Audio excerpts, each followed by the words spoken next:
Aconteceu alguma coisa? Nada não. Na verdade é meu pai. Ele quer me colocar de novo no futebol. E é isso que você quer?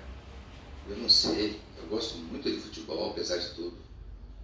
Eu me divirto, sabe? Mas é que a música parece que, não sei. Parece que preenche um vazio. Acho que é isso.